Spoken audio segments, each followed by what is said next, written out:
കുറേ ആൾക്കാർക്ക് ഡിസിപ്ലിൻഡ് ആയിട്ട് ജീവിക്കാൻ കുറേ കഷ്ടപ്പെടും. അതേ സ്ഥാനത്ത് വേറെ ചിലർക്കത് ഇതിങ്ങനെ പുഷ്പം പോലെ ചെയ്യും. എപ്പോഴെങ്കിലും ബോധം ചെയ്തിട്ടുണ്ടാകുന്നു. അസ്സലാമു ഞാൻ Adil and this is chapter 7 of Atomic Habits, which is the secret to self-control. Self കൺട്രോളിനെ പറ്റി ജെയിംസ് ക്ലിയറി ബുക്കിൽ പറയുന്നത് എങ്ങനെയാണെന്ന് വെച്ചാൽ, self control is about will power, it's a smart environment. നല്ലൊരു എക്സാമ്പിൾ വെച്ച് പറഞ്ഞുതരാം. നിങ്ങൾ കിടക്കാൻ പോണതിന് മുമ്പ് ഒരൊറ്റ എപ്പിസോഡ് ഇങ്ങനെ നെറ്റ്ഫ്ലിക്സിൽ കണ്ടിട്ട് നിങ്ങൾ കിടക്കാമെന്ന് വിചാരിക്കുക. കണ്ടു തുടങ്ങും, അരമണിക്കൂർ കഴിഞ്ഞെന്ന് വിചാരിച്ച് നിങ്ങൾ ക്ലോക്ക് നോക്കുമ്പോൾ എന്തായിരിക്കും, 2 മണിക്കൂർ കഴിഞ്ഞിട്ടുണ്ടോ, 4 എപ്പിസോഡ് കഴിഞ്ഞിട്ടുണ്ടോ. സോ നിങ്ങൾക്കതിൽ കൺട്രോൾ ഇല്ല, അതിൽ സെൽഫ് കൺട്രോൾ നിങ്ങൾക്ക് കിട്ടണില്ല.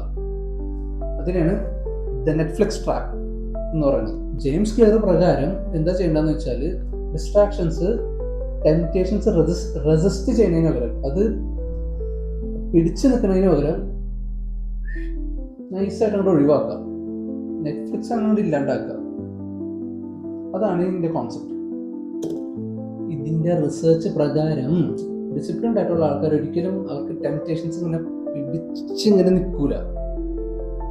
ഇൻസ്റ്റഡ് ആ ടെംപ്റ്റേഷൻ ഉണ്ടാക്കാനുള്ള അവസ്ഥ തന്നെ അവർ ഉണ്ടാക്കില്ല. ജസ്റ്റ് ആ ഡിസ്ട്രാക്ഷൻസ് മൊത്തത്തിൽ അവിടെ അവോയ്ഡ് ചെയ്ത് കളയും, അവിടെ ഇല്ലാണ്ടാക്കും. അവിടെ എൻവയോൺമെന്റ് ഈ ടെംപ്റ്റേഷൻ വരേണ്ട അവസ്ഥയിലേക്ക് അവർ വരുത്തൂല. അതാണ് സംഭവം. ഞാൻ പേഴ്സണലി ചെയ്യുന്ന ഒരു കാര്യമുണ്ട്. ഈ ഇൻസ്റ്റാഗ്രാമിൻ്റെയും സ്നാപ്ചാറ്റ് എനിക്ക് അൺഇൻസ്റ്റാൾ ഞാൻ ചെയ്തിട്ടില്ല. ബട്ട് ഇതിൻ്റെ രണ്ടിൻ്റെയും നോട്ടിഫിക്കേഷൻസ് ഞാൻ മൊത്തത്തിൽ ഓഫ് ആക്കിയിട്ട് തന്നെയാണ്. ആ നോട്ടിഫിക്കേഷൻ വന്ന് അതിൻ്റെ മെസ്സേജ് എടുത്ത് അതിൻ്റെ റീൽ ഒരെണ്ണം കണ്ട് ആ റീലെടുത്ത് സ്ക്രോൾ ചെയ്യുമ്പോൾ തന്നെ അടുത്ത റീലാവും. പിന്നെ അതിങ്ങനെ പോയിക്കൊണ്ടിരിക്കും. ഈ നോട്ടിഫിക്കേഷൻസ് ഞങ്ങൾ of ചെയ്തിടും.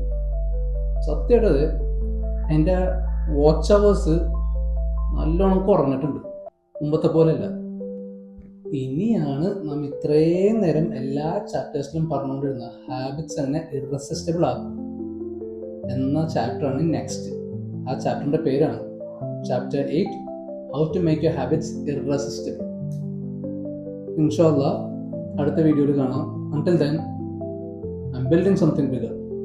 Stick around. Assalamu alaikum.